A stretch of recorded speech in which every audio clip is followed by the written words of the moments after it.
untuk kalian bisa mengikuti alur-alur pinjol ya. Karena gini, kalau kesimpulan orang bahwa bayar utang karena DC, maka DC akan menekan terus. Assalamualaikum warahmatullahi wabarakatuh. Selamat datang dan selamat berjumpa di channel Ilmu Official. Ada sebuah pertanyaan menarik dari salah satu subscriber dan juga mungkin dia adalah korban dari jeratan pinjol, baik legal maupun ilegal. Pertanyaannya begini, Mas, saya sudah pindah rumah dan tempat tinggal saya sekarang dekat pekerjaan. Apakah mungkin nanti debt collector itu bisa menemui tempat saya yang baru? Dan saya tidak mencantumkan sih alamat yang baru, saya hanya mencantumkan alamat yang lama dan sesuai yang ada di KTP. Dan apakah debt collector bisa mendeteksi wilayah kita dan bisa mendatangi kita? Ini pertanyaan menarik, mungkin juga terjadi kasus dengan yang serupa dengan yang pertanyaan ini. Tapi mula-mula sebelum saya menjawab, saya ingin memberikan satu mindset penting di dalam menyelesaikan sebuah hutang ya. Baik hutang pinjol, hutang kepada teman, hutang kepada bank konvensional, ataupun hutang kepada Tuhan mungkin ya. Kira-kira begitu. Baik, begini. Sebelum saya menjawab apakah debt collector itu tahu tentang alamat yang lama, begini. Saya ingin bertanya balik begini. Andai debt collector tidak tahu, apakah Anda tidak akan mau bayar hutang? Atau mungkin saya balik pertanyaannya. Andai debt collector tahu dan mendatangi rumah Anda, apa Anda akan bayar hutang? Jadi seolah-olah Anda berhutang karena debt collector. Nah, penyebab inilah yang kemudian banyak sekali di antara teman-teman itu akhirnya terjerat yang namanya lingkaran setan yang tidak pernah selesai. Artinya dia akan selalu dihantui ketakutan terhadap debt collector, pencemaran nama baik dan segala macam, malu dan segala macam. Akhirnya dia harus bayar hutang dengan hutang, dan teman yang dihutangi jadi korban. Jadi karena asumsi ketakutan itulah yang kemudian menyebabkan korban bukan perusahaan lagi, tapi teman-temannya sendiri. Nah, jadi ini penting untuk mindset kita. Nah, prinsip yang tepat di dalam menyelesaikan masalah pinjaman online menurut saya, dan ini mungkin juga bisa salah, saya juga tidak fanatik dengan statement diri saya. Yang pertama adalah niat, bahwa di dalam hutang itu harus ada niat untuk bayar, baik pinjol, kepada teman, kepada orang. Nah, setelah niat ini kuat ya, dan benar-benar ada termaktub dalam pikiran kita, kuat dalam hati kita, sanubari kita, tinggal masuk pada langkah kita. Apa langkah kedua? Langkah kita yang kedua apa?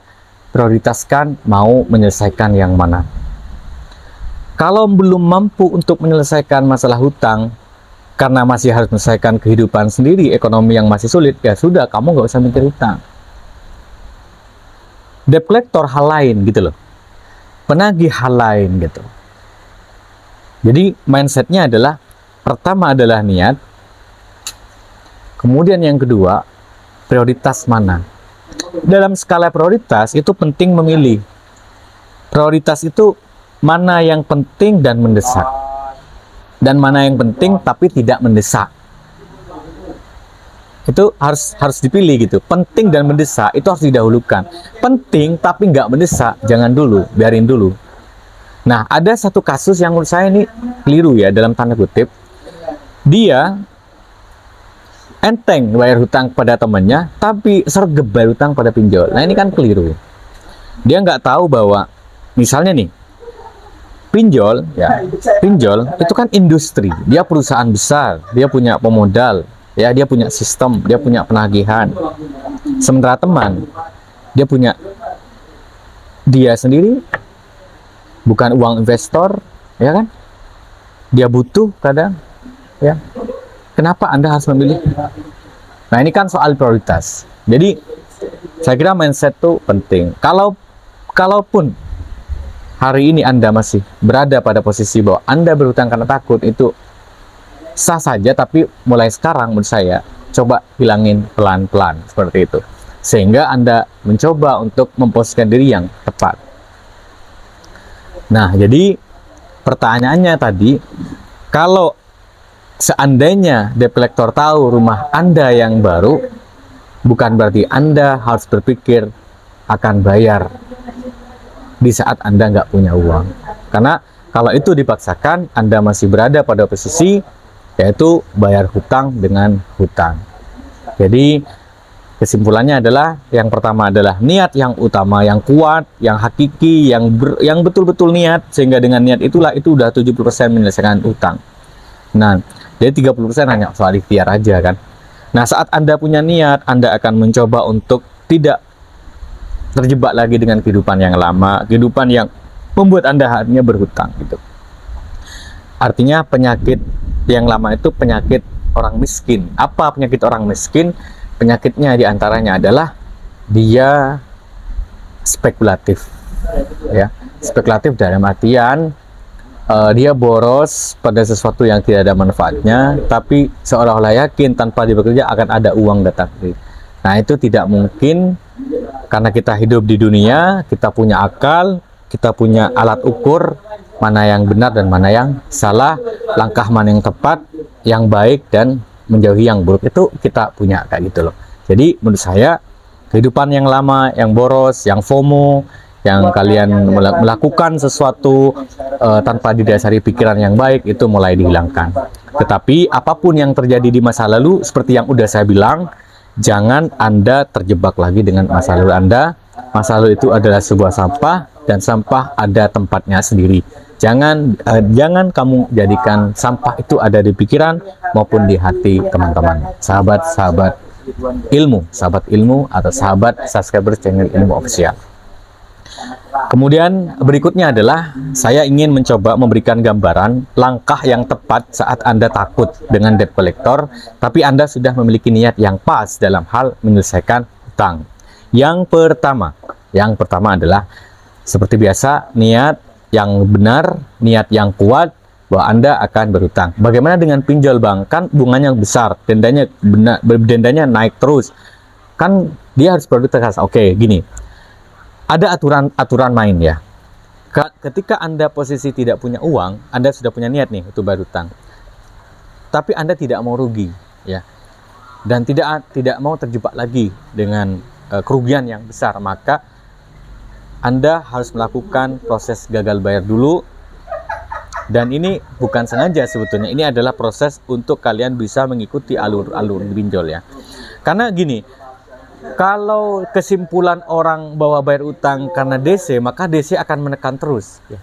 Saya ulangi, kalau kesimpulan orang itu atau korban pinjol itu dia akan bayar hutang karena ketakutannya pada debt collector ya, karena stresnya, maka debt collector akan tetap melakukan proses seperti ini. Kenapa? Karena dia nganggap cara ini yang tepat untuk membuat orang bayar hutang gitu.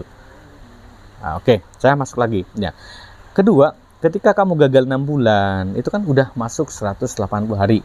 Kalau 3 bulan itu kan 90 hari, tambah 3 bulan lagi 180. Maka di situ Anda sudah berhadapan dengan debt collector yang sebenarnya, atau disebut dengan pihak ketiga. Tetapi di dalam pinjaman online, tidak semua pinjol itu memiliki pihak ketiga. Ya, tidak semua memiliki pihak ketiga. Jadi artinya Anda ketika punya uang, silakan Anda gunakan, fungsikan otoritas jasa keuangan, fungsikan AFPI, minta mereka untuk memberikan keringanan, menjadi mediator maksud saya untuk kepada funder-funder atau orang-orang yang udah menginvestasikan uangnya. Bagaimana caranya bisa cari jalan tengah si nasabah, karena dengan kerugian, dengan ketidaktahuannya, dengan kebangkrutannya bisa menyelesaikan kewajibannya, yaitu dengan cara menyelesaikan pokoknya aja. Yang memberikan hutang, founder juga tidak rugi karena uang sudah keluar. Jadi kita berusaha sama-sama sekarang adalah mencari titik temu itu, mencari posisi itu supaya tidak ada yang dirugikan. Buat kalian yang hari ini punya pinjol cuma satu, silahkan selesaikan aja dulu. Jangan sampai kalian terjebak, kemudian kalian akhirnya seperti yang terjadi ke orang-orang. Apalagi kalian termakan oleh joki yang terus-menerus sampai hari ini berusaha menipu kalian dengan cara banyak hal.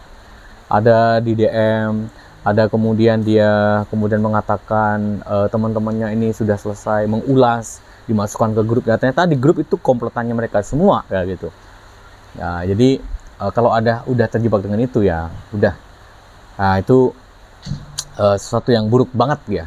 Makanya ayo kita bareng-bareng perangi si joki nih ya, biar mereka kerjanya nggak nipu terus dan mereka kerjanya bener gitu loh. Ini kerjaan nggak bener tapi kalian ikuti orang-orang kayak gitu, maka mereka tambah seneng dan tambah bekerja dengan model-model seperti itu. Itu saja dari saya, terima kasih atas perhatiannya, mudah-mudahan bermanfaat. Buat kalian yang hari ini punya utang, jangan panik, udah standby aja.